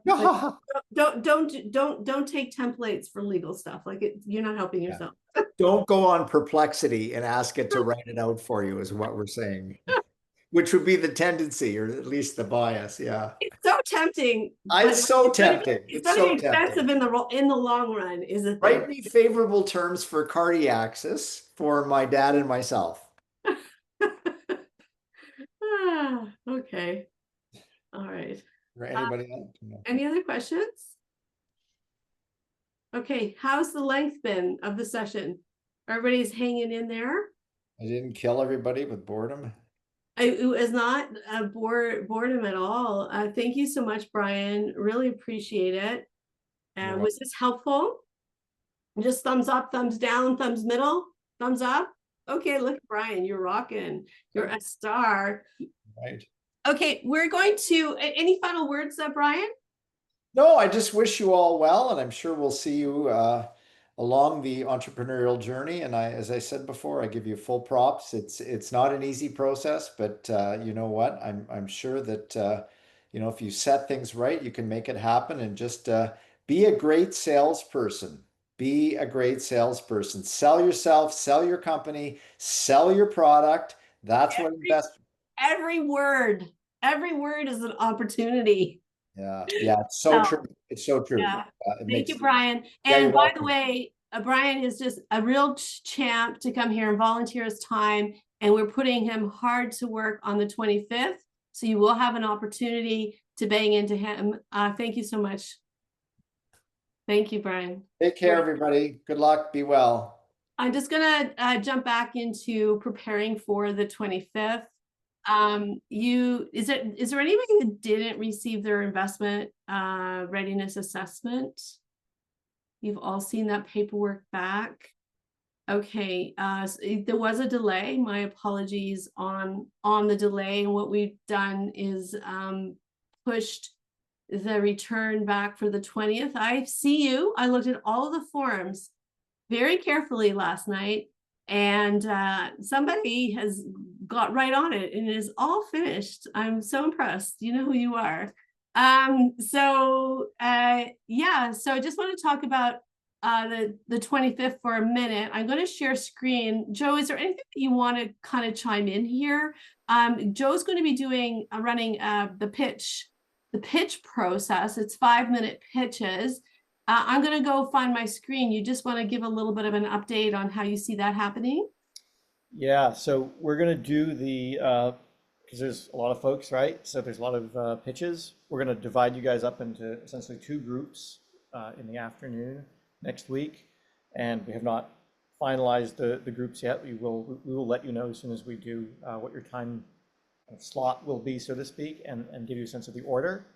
But it is 5 minutes, and we got to kind of stay on track to get through all that. So I would really ask that you think about your pitches, practice them, think about the time, think about the message you're trying to get across in that time, and the slides that you want to have to support you accordingly. You don't have time, to go deep and to go into everything, but you should be able to hit on the high points that you would normally want to convey to investors moving quickly, right? And if you think about it, think of it as the opportunity to show what you can do, and it's almost like a teaser for a future investor pitch, right? You want to make sure that you're demonstrating you understand what it takes to raise, that you know all the pieces that need to be there, and that you can convey them in a way that's compelling and is going to get people's ears perked up. And I believe most of you are raising. Okay, go ahead, Connor. No, you finish your thought. Oh no, I was just gonna say, I think most of you are talking to investors and are raising already. If there's anybody in the room that is uncertain about what goes into a deck, just send Joe a DM and we'll get you essentially all of the components that go into a pitch. 5 minutes, it's just brief. 5 minutes is long enough to get everything in. It is challenging, and you can use your judgment as well. It is a community pitch. There will be investors there.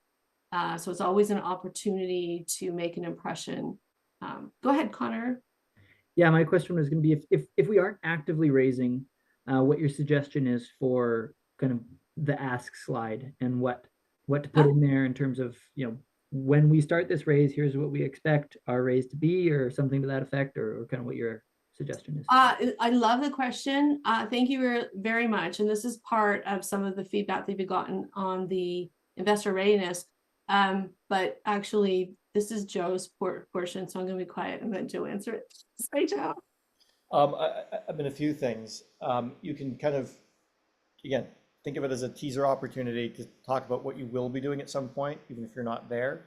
And from that perspective, you could put out what you think might be the raise amount that you might go for in future.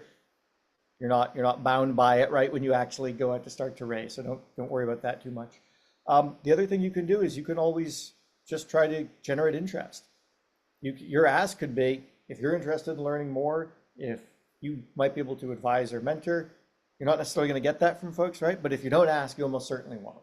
And so you can put out there an ask that might be, even at this stage, just around some connections or introductions too. But it is good to have an ask. I mean, get people thinking about what they can do for you. Yeah, that was the add-on I was going to do around the investor readiness feedback. When you're not quite ready, engaging with investors and engaging with communities and engaging with this, you've got, you hear the ecosystem, everybody is really closely connected. Joe, you went to dinner with how many VCs a couple of weeks ago?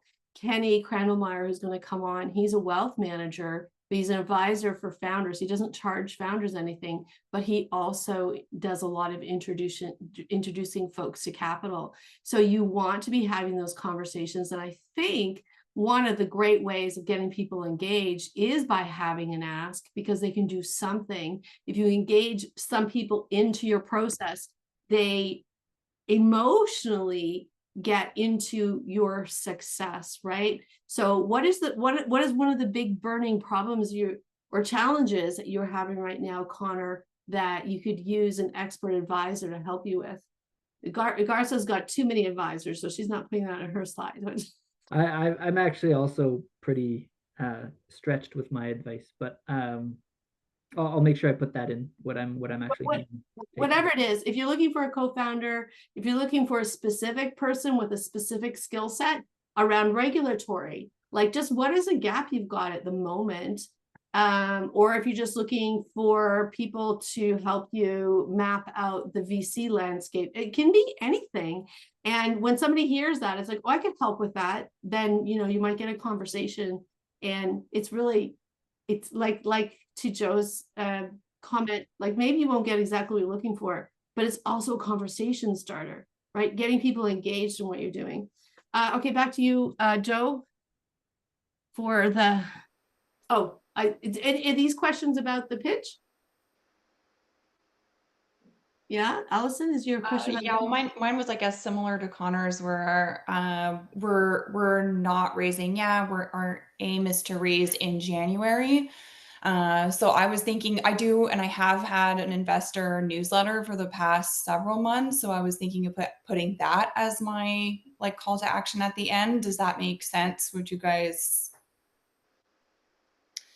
say that's I think it's great. a good ask? You definitely can, yeah. Okay. It's your Thanks. QR code on the screen.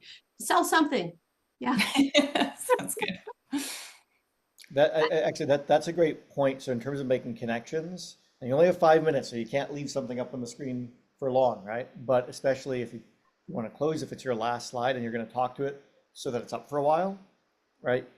Put your email address up there. Put your LinkedIn up there. Put a QR code that goes to one of those up there, right? Make it easy for people to connect with you so that they don't have to try to chase you down later to figure it out.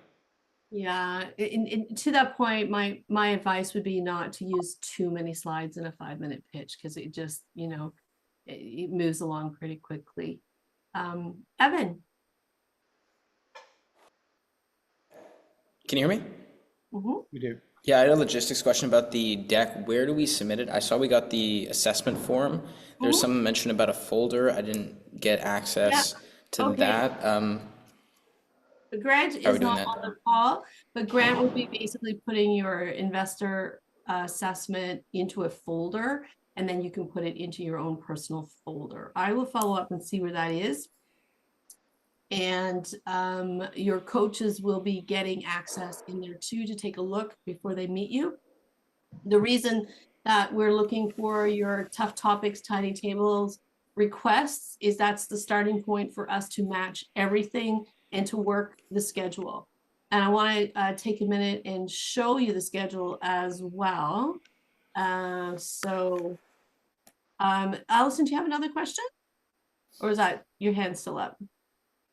My hand is indeed still up, but I do actually have another question. I believe I emailed about it for the 25th. If we're two co-founders, can both co-founders come, or is it recommended that it just be one? No, absolutely. You can both come. Yeah. Just Thanks. I think you should be able to add them to the calendar. That would be check in with Margaret. But yeah, if anybody wants to bring along a co-founder, just let us know so we can make sure we've got enough food. But we're happy to see you all there. Okay, can you see my screen? Yeah, so this is the reason I'm putting this up is Kenny has added a breakfast to CANLABS. It's early in the morning. I'm putting him up here because it's forthcoming. I know myself, if it's early in the morning, there's other things I can do. Maybe I don't show up, but we will have a hot breakfast, and he is going to be talking about, this is really a focused founder presentation about what's left for you at the end. So we've been talking about reverse engineering from the endpoint and coming back. Just there's a number of considerations and decisions that you make as you go through. If you're taking your business to a place where it's going to get acquired, decisions you make today can impact how much money is left for you on the table afterwards, and then how you manage that. So he's got something that he's delivered to Waterloo. It went over really well with the founders there. So I invited him in to do this Sell Smart breakfast, and he very generously accepted to do that. And I'm going to jump into on your page. You guys have the what's it called? You guys have got the agenda, right? I'm going to give you a broken out agenda now. Did my slide change? What are you looking at? You're looking at Investor Summit spreadsheet? Yes. Okay, so I'm going to share this with you. It's just a little bit more of a breakdown of the day. So we're going to have the breakfast, and then we're going to kick off with sort of bad news, those red flags masterclass with Megan Cornell. She's an absolute boss and master at Denton's. Again, really well connected. And Denton's has a whole range of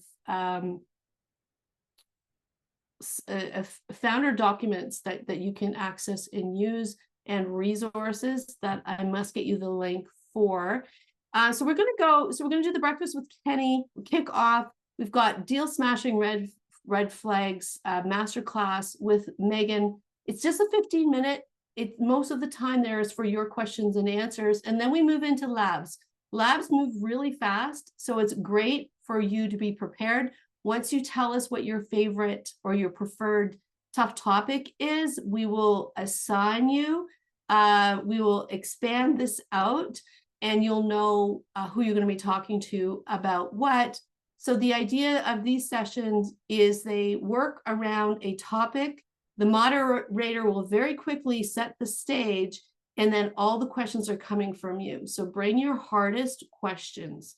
Put these people on the hot seat. So the first bank is we've got we do have some experts around life sciences. So because there's a lot of life sciences here, we may break them out so that the conversations are just more valuable for the people around the table. Really popular one, we've done this before at Mashup, is qualifying and landing a lead. What's the difference between an angel and a VC? And champions and round momentum. So that's all about how do you set up, how do you get your referrals, how do you pull people in to be your champion, and what does that look like in your path to capital, your road to capital. And then we've got these one-to-one raise playbook coaching. So basically the idea is on your playbook where you've identified your most pressing issue that you want to talk to somebody about on the 25th, we will use that as a cue to match you with the investor that has the most network experience, insight around that space to help you with that question. These are just half-hour sessions. You can get a lot out of them if you come prepared and you really know what you want to talk about. So we're going to do that twice. We'll run that bank twice, basically. And then we're going to do investor confidence through solid financials projections. So Carl is a CFO. He's helped startups raise or do exits up to $600 million, 2 of them recently. He really knows his stuff. He's an immense resource for us. So he's going to do the fireside chat. We're going to have lunch together, and then we're going to come back and do another bank of labs. So Carl will be available for those labs for investor confidence and financial projections. And, that can include valuations if you want it to. A CFO knows this kind of material. So the space, the topic isn't actually that narrow, but just bring your most compelling issues. Signaling, differentiation and moat at scale. This is particularly useful if you're in a crowded space. And then we've got Sean that can come in and do safes, notes, and equity docs. He's going to talk about the specifics of your papering, right? If more than 5 people want to do this topic, we will just add another session on. We've got the technology to do that. We've got space. We've got tables. And we've got also some founders are going to come in to help coach as well, who are raising Series B or have a lot of experience. And we've got some pop-in investors as well. So we do 2 banks again in the afternoon. These move fast. Every 30 minutes, you're going to be changing. So you're going to get the opportunity to do 3 tough topics, tiny tables. So that's 5 founders around the table with an expert moderator. And then you're going to get a chance to do one session with an investor around your playbook. And so that it's not when I say around your playbook, it's really about what is your priority issue that you want to sort out and you want to get a good view on for your raise right now. That's the idea. A networking break, and then we go into these lightning round is your 5-minute pitches. Joe's going to be running all of that. And then then we're going to do, Brian will be back with us, and he's going to do what we call tough topic, big room. And so that's basically an ask me anything session. And that's about the intangibles of investment decision making.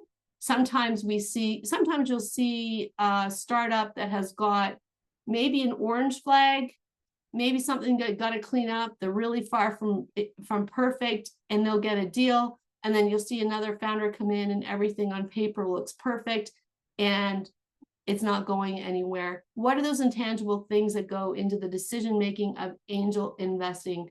We'll give you the opportunity to explore that with Brian. And then we'll do the last lightning round. And then we've got a happy hour. And the happy hour will be our full membership comes. So we're going to be kicking off our investor member meeting. And you are free to go at 6 o'clock because we'll be doing a members only investor meeting. Are there any questions about the day? And are there any questions about the playbook? Do you understand it? Do you want me to walk through it and explain it? I can do that. I'm just being a little bit I'm just thinking about privacy here, how I've got it laid out. I don't think I can. Okay, I'm going to stop sharing screen. And then I will share somebody's playbook, but will make sure that. Okay, did I stop sharing screen? Not yet. Not yet. Well, okay. Not yet. Stop share. Okay. Okay, there we go. Okay. Give me a second. Joe, does anybody have any questions for Joe? I just asked on the pitches, is there any Q&A timer? Are we literally 5 minutes on, 10-second transition to the next deck? Yeah, no, good question. That's a great question. No, we're not going to take Q&A. We just don't have time for the number that we need to get through. And we don't want to shortchange anybody on their pitch time. Oh, but we do have the fun part though, Joe. Are you referring to the voting, Suzanne? I am. We may allow the crowd to vote for a crowd favorite. This is for fun. There's no enormous prize or cash handout associated with it, but just to try to get folks in the audience a little bit more engaged as well. I'm almost there. I'm just hiding some columns. Oh, I think I'm there. And while Suzanne's looking for that, I'll just add, for the pitches, it's an opportunity to practice. You are in a friendly setting. You are among friends. It's not something to be stressed out about, right? I mean, you're not. This is an opportunity, an environment in which you can practice. You can get feedback. Some of you are currently raising right now. So, if you want to try something out, go for it. This is a very, low stress. There's no downside to this. There's really, it's low stakes in a sense, right? So I want you guys to enjoy your day and get a lot out of it. And, don't spend any time being stressed out about the pitches that are at the end of the day. Give it your best shot. Have fun with it. And there are investors in the room. There are investors in the room. All right, Joe. Well, because I don't want people to, spend the whole day being stressed out about the end of the day, right? Because I want everybody to be present in whatever's going on at any given hour of the day throughout. Yeah, and I do some of the founder coaches that are coming in. If you're interested and you want to go do a practice pitch at lunch, we've got a space where you can do that. Okay, am I sharing screen? You are. Okay, I don't think there's anything confidential there I've hidden. So the playbook is really straightforward. It's as simple as if you So you will have the answers, you will have the response to your investor readiness. And on your individual, every one of you has an individual sheet like this. And on yours, this is the master sheet. But on yours, there will be a tab that also says playbook checklist. So the playbook checklist is basically that beginning questionnaire that you had. And it shows you all the things to get to sort of having all the mechanics of a raise ready. So the idea of the playbook is just to say, okay, let's start with, I got my responses. I know what could be. This is my priority in my path to capital. This is what I know according to my startup, what I need to be doing right now. And this of those things that are a priority, this is the thing that I want to bring up at CANLABS. This is what I want to get out of CANLABS and talk to the investor coach about. We will share that in advance so that they can read in. You've done a great job on your onboarding and your investment readiness, so they can read in to be prepared to support you in that question. And then the next one is, what are your priorities for 2026, and then basically, what are your gaps? I did have a more elaborate playbook, but I thought, given the time constraint, that this made most sense. And I am over time. Are there any questions about this? Does this seem helpful? No questions? 2 hours on Zoom is a long time, guys. Thank you very much for showing up. Lakshmi. Yes, hi, Susan. So question on that first column there, the priority for now, should that be aligned with the results of the IR assessment, or It's your priority. It's okay, really your judgment. Like, what you've got half an hour with an investor, how can you use that the best for you? You know, the assessment isn't for us. The assessment is just a benchmark for sort of to understand how much of everything that's got to get done, where are you at, and where are the gaps. But for the coaching, it's what do you need? I got it. Thanks. Connor? Yeah, thanks. How much of this is getting shared and with whom? Like, is it specific to the advisors that are helping in the Tough Talk Tiny Tables and the coaching, or is this getting shared with any advisor or any investor attending the session? No, we'll be sharing the folder with the coach, and with that's the priority, and we may share it with the Tough Topics. Yeah, the moderators for Tough Topics. That's the idea. Does that make sense for you? I don't think that everybody would read them if I shared. Right, yeah. I also not trying to hide anything, but I just was kind of wondering how much to actually paint the pain points as, pain points versus, like, you don't want to just show all these hurdles if you're about to go try and tell an investor to invest in you.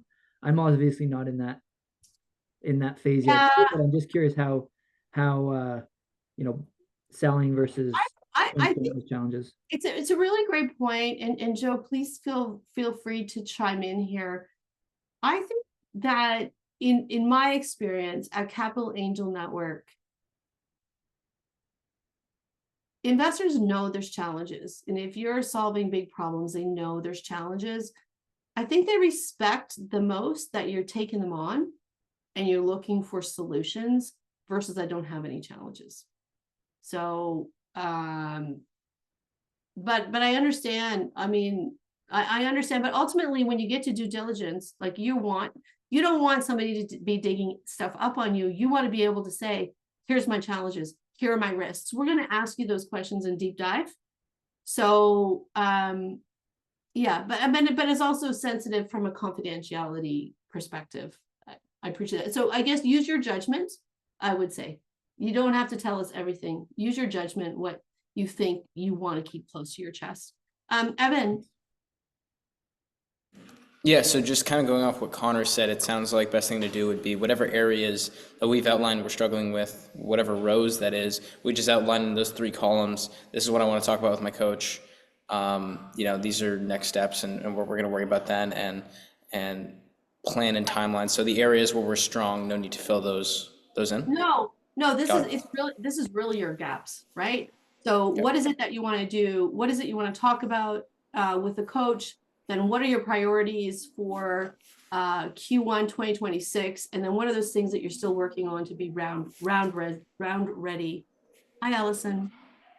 Okay, fantastic. Thank you. Thanks, Evan. Hi, super quick question. When will we know who our coaches are going to be?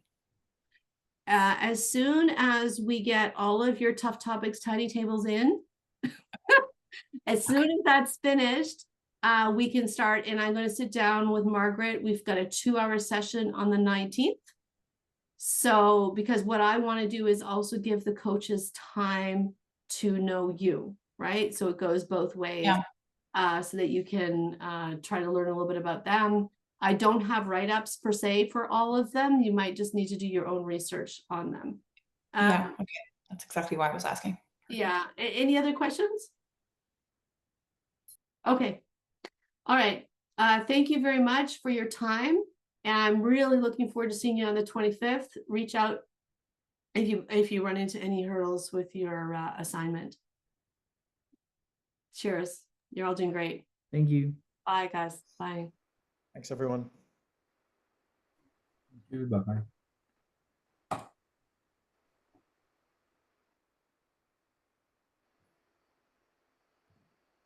Hey.